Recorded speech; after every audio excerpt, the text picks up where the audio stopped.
अरे बिटिया, चैत्र मास का आज ये आखिरी नवरात्र है। यहाँ पर बड़ी भीड़ होती है, कोई हवन तक नहीं कर सकता है। तो शादी की बात तो बहुत दूर है। बेटी, मुझे क्षमा करना, लेकिन मुझे नहीं पता कि आप किसकी बात कर रही हो, और ना ही आज के दिन मैंने यहाँ कोई शादी कराई है।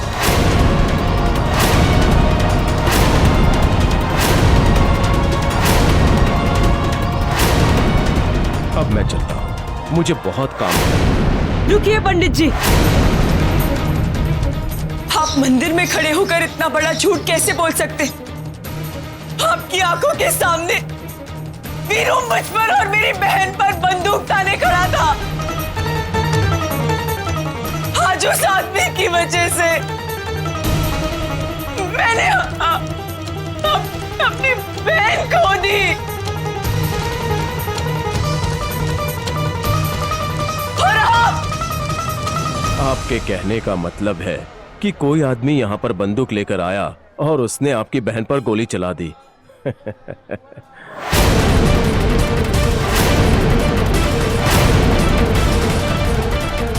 और अगर ऐसा कुछ होता तो इस चहल पहल की जगह पर पुलिस को होना चाहिए था।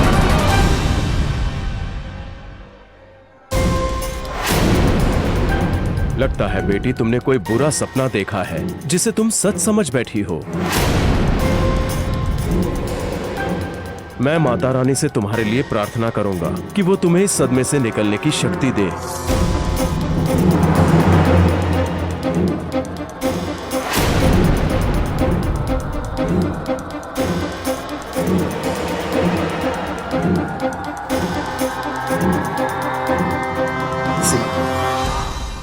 प्रेम जी, आपको मुझ पे यकीन है ना?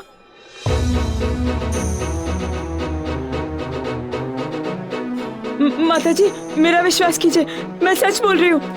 रोली यहाँ थी, मेरे साथ थी। हाँ पापा, पापा, सच में रोली यहाँ पे थी। माँ जी, मैं सच कह रही हूँ। सिद्धांत जी, रोली थी मेरे साथ यहीं पे। मैं सच कह रही हूँ, प्लीज मेरा यकीन कीजिए।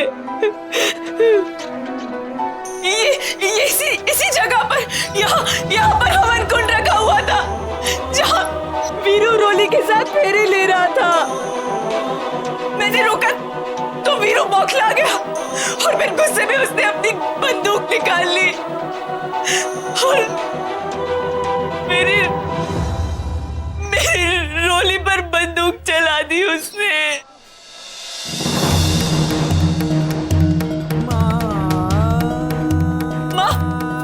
आपको पता है, यहाँ पे इस सड़क पे मेरी रोली खून में लथपथ पड़ी थी। मैंने बहुत लोगों से मदद मांगी, लेकिन किसी ने हमारी मदद नहीं की। माताजी, फिर एक ट्रक वाले ने हमारी मदद की। उन्होंने हमें अस्पताल तक छोड़ा। मेरी रोली यहाँ मेरी गोद में थी। बहुत खून बह गया था उसका।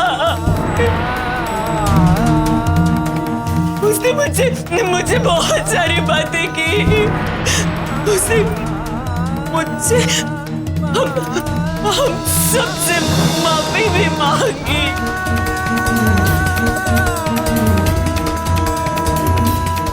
क्योंकि वो हमको छोड़कर चली गई ना, इसीलिए।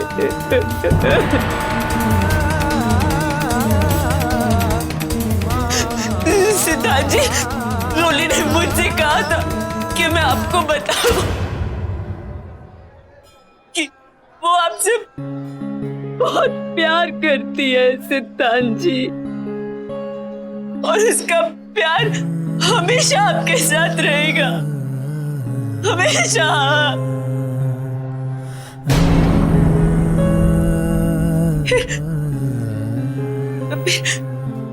बोलते बोलते एकदम से वो चुप हो गई। मेरी रोली चुप हो गई। और जब मैं उसको अस्पताल लेकर पहुंची तो डॉक्टर ने बोला कि वो मर चुकी है।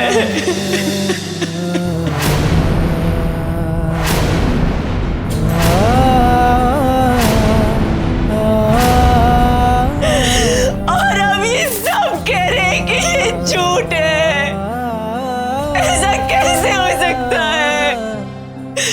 क्यों सब झूठ बोल रहे हैं? क्यों क्यों झूठ बोल रहे हैं? सिद्धार्थ, सिमर, बेटा तुम जो भी कह रही हो वो सब तो पहले भी हो चुका है। हाँ, फर्क सिर्फ इतना है कि उस समय वीरू की गोली रोली को नहीं तुम्हें लगी थी। हाँ हाँ चाची, जो आप कह रही है ना बिल्कुल सही है, लेकिन इस बार भी ऐसा हुआ है।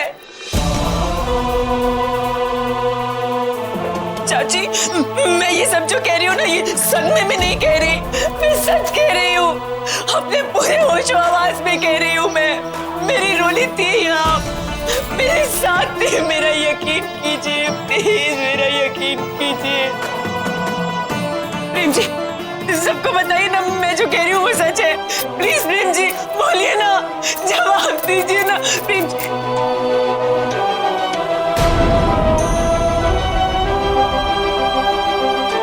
प्रेम जी, आप जानते हैं ना, मैं आपसे कभी झूठ नहीं बोलती।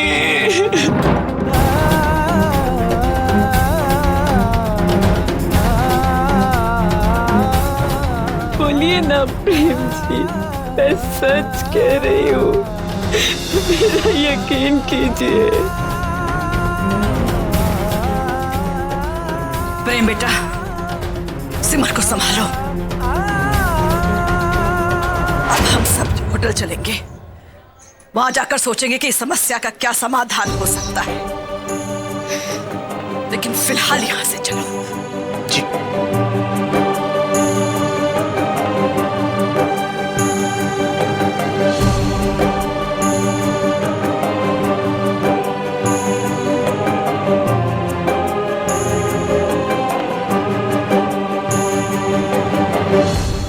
ये क्या हो गया?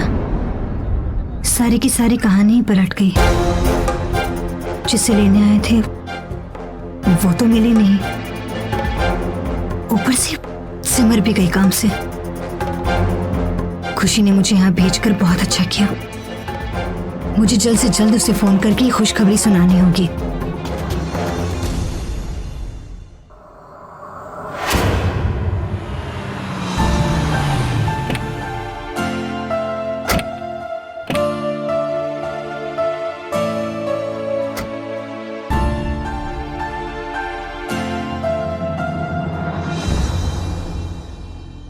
एक बार ये लोग होटल के अंदर वापस चले गए तो खुशी से बात करना मुश्किल हो जाएगा।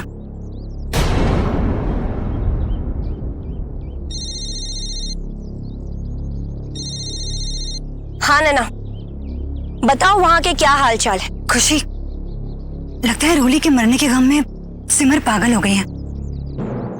वो ये मान तो रही है कि रोली मर चुकी है, लेकिन कहती है कि रोली आज ही मरी है, और वो भी वीरू ने उसे गोली मारी है। कहती है कि ये सब उसने अपनी आंखों से देखा है,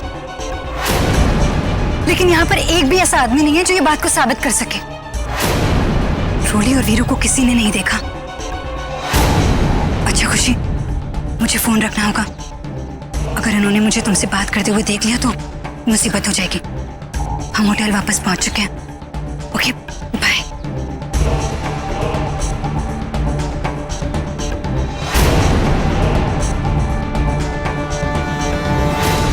क्या रोली की मौत हो गई? और वो भी वीरू की गोली मारने से? लेकिन ये कैसे हो सकता है?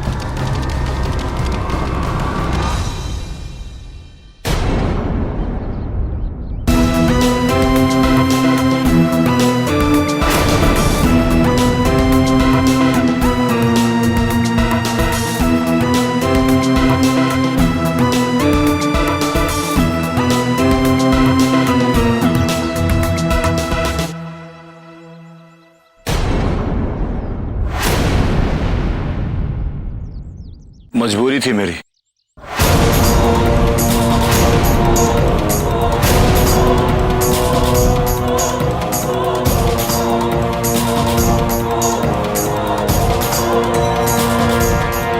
उसने मेरे सामने और कोई चारा ही नहीं छोड़ा। जानती है बिल्लू, बहुत प्यार करता था मैं उससे, अपनी पलकों पर बिठा के रखना चाहता था, लेकिन वो गलत। तूने उसे नहीं मारा, बल्कि रोली की मौत तो कार एक्सीडेंट में हुई थी।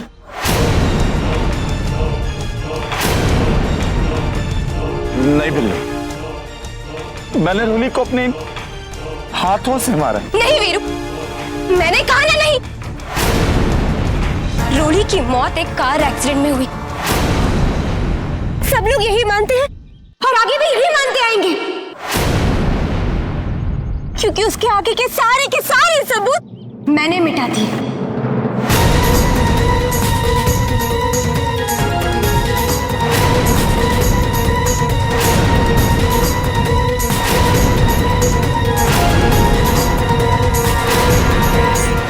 कैसे किया तूने ये सब? और कैसे वीरू? अपने इस शातिर दिमाग से। यकीन नहीं हो रहा ना? मैं बताती हूँ। वीरू, जब मुझे पता चला कि सिमर ने माता जी को फोन करके ये बताया कि वो किशनगढ़ में है और उसने वहां रोली को देखा, साला कसम से, तब मेरे दिमाग के घोड़े दौड़ने लगे। मैंने सोचा कि रोली जिंदा है, और अगर ये रोली जिंदा है तो भारद्वाज परिवार से दूर क्यों है? इसका तो यही मतलब हुआ ना कि वीरू भी जिंदा है, क्योंकि मुझे अच्छे से पता था कि ये सब करने की हिम्मत सिर्फ मेरा वीरू कर सकता है। बस क्या, अपने शक को यकीन में बदलने के लिए मैंने अपने कुछ आदमियों को सिमर के पीछे लगा दिया, जो मुझे पल पल उसके पल पल की खबर देते हैं। और तब मुझे पता चला कि मेरा वीरू रोली के साथ किशनगढ़ में है। लेकिन भारद्वाज परिवार, वो लोग मुझे अपने साथ किशनगढ़ लाने से रहे। फिर क्या, मैंने सोचा कि क्यों ना मैं खुद किशनगढ़ पहुंचने का और उनकी गाड़ी बीच में अटकाने का इंतजाम कर लूं। फिर मैंने उनकी गाड़ी का इंजन खराब कर दिया।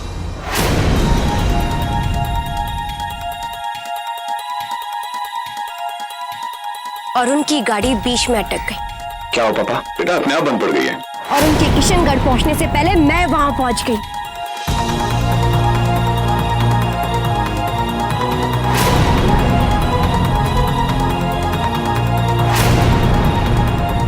फिर मुझे मेरे आदमियों ने यह बताया कि तू रोली के साथ सॉरी,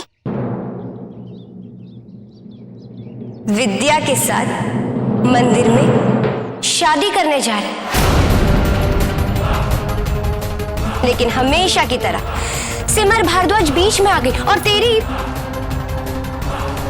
तेरी बैंड बज गई। इसका मतलब कि तू उस वक्त मंदिर में थी? हाँ वीरू, मैं उस दिन मंदिर में ही थी और वहां से सारा का सारा ड्रामा अपनी आंखों से देख रही थी।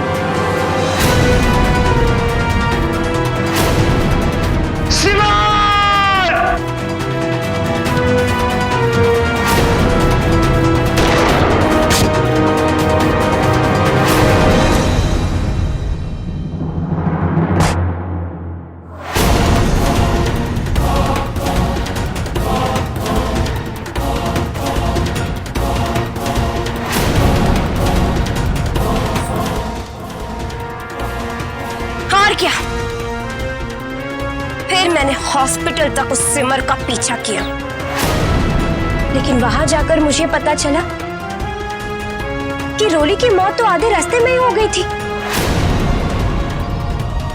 बस मौके का फायदा उठाकर मैंने डॉक्टर को कुछ पैसे दिए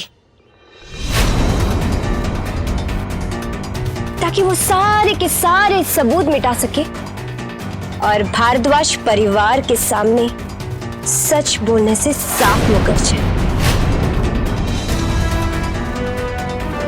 और देखना वीरू,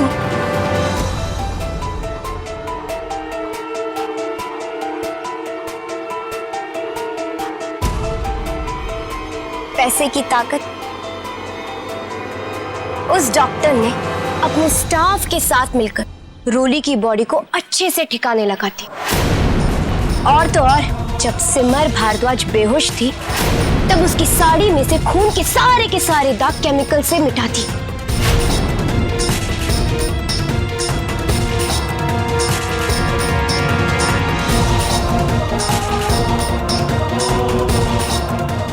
ताकि रोली भारद्वाज का नामो निशान और फिर अपने आदमियों से कहकर बेहोशी की हालत में मैंने तुझे यहां बुलाया। हॉस्पिटल में सारी सेटिंग करने के बाद फिर मैं सीधे मंदिर पहुंची। तेरी शादी तो होने से रही, लेकिन उस बेचारे पंडित जी, उनकी दक्षिणा तो बनती थी, इसीलिए मैंने उन्हें पैसे दे दिए और उन्हें और कुछ गांव वालों को काम पे लगा दिया। फिर क्या, उन लोगों ने मंदिर की ऐसी साफ सफाई की कि साला आज तो क्या ऐसा लगेगा कि जैसे उस मंदिर में बरसों तक कोई शादी नहीं हुई।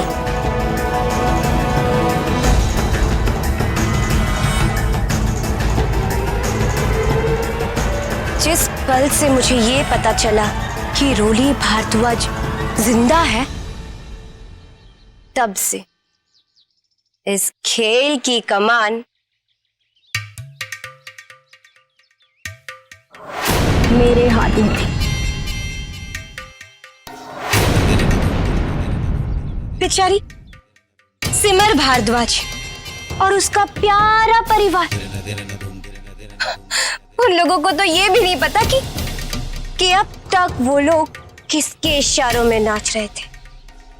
और सिमर बेचारी जिंदगी भर यही सोचती रहेगी कि ये सब सच था या फिर एक पूरा सपना। इसीलिए कह रही हूँ वीरू, आज से तू ये भूल जा कि रोली को तूने मारा है।